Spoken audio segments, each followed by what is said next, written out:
And here's Belle and Star. I see Star got something on her back. I'm gonna have to soak her. It's probably just poop, knowing Star. Star likes to get into everything. Star's my mischievous one, the pied. She's paradox. Wanna come out? Here, we'll let you come out for a while. These two have lived together since the first day I got them. You separate them, they have anxiety issues and stress issues, so I keep them together. They're happy that way. Yeah, somebody got a little poop on her back. These are both my girls I'm breeding next year. And there's Star. And there's Belle. Some of my friends said they wanted to see how big they got. They're big. But these have been roommates since the first day I got them. I tried to separate them. Wasn't happening. They both stressed out so bad. They were pacing constantly. They wouldn't eat. They just were terrible. So I put them back together and they've been fine since. Star's gonna have to get a bath today. I don't know how you got poop on top of your back, but you figured it out. Probably roaming around Belle when Belle was going to the bathroom. But yeah, this is Star and Belle. They got big so quick. No, you can't get through that crack and get on the floor. No, you can't. I've had several people ask how big they got, so I thought I'd make a video.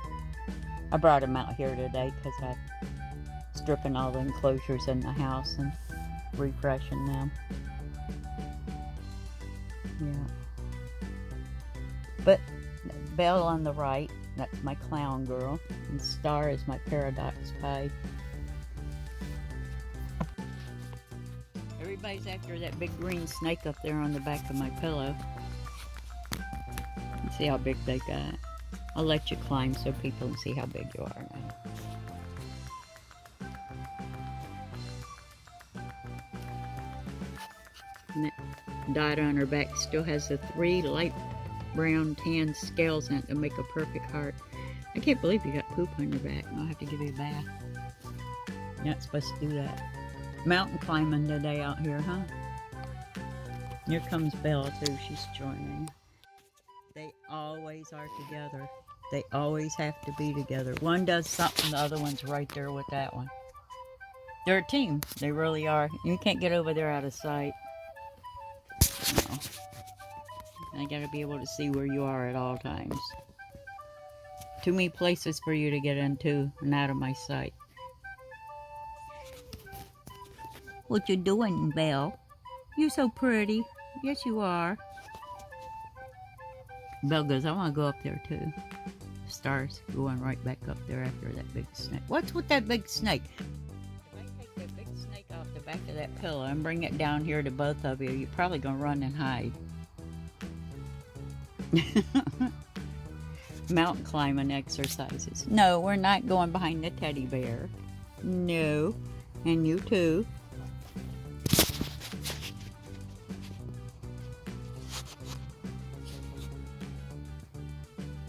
But this is Star and Belle. Very beautiful, very healthy. Except for the dirt stain on Star's back. Look at you both. So we're having a ball.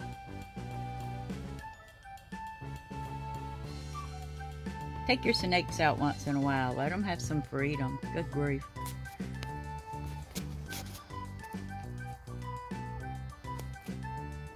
I got mountain climbers today. You guys are after that snake up there. Something fierce, aren't you? No, you can't get behind the teddy bear. I'm sorry. Now I'll take you back in a minute and put you in your clean house. But these two, they are inseparable. Everything they do together. If I separate them, I have to separate them to feed them. And it took me months to get them to eat when they were away from each other. But they do now. I can put them each in a plastic tote and feed them. Once I put them back together, they're fine with it. But they're inseparable. They're like best friends. Have been from the day I put them together when I got them. So we're going to get that big snake up there, lady. See? Best friends. They do everything together. They coil up together, they sleep together, they explore together. Uh-oh, teddy bear ate you. Did the teddy bear swallow you, Belle? It amazes me how many snake keepers tell people that snakes are solo animals and they don't like to hang out together. Now, I've cohabitated most of my snakes since they were very young, babies actually, and they grew up together in the same enclosure. I've never one time had any conflicts or problems with them. These are 3 Pustavi males. I got them as babies. Actually, they had to be assist fed because they were so weak, and I believe the eggs were cut too early. They didn't have a clue how to eat. But since then, they've been together. They're always together. They do everything together. You take one snake out of this enclosure, and the other ones have a fit, and they go crazy looking for that missing snake. So don't tell me these snakes aren't social animals and they don't enjoy each other's company.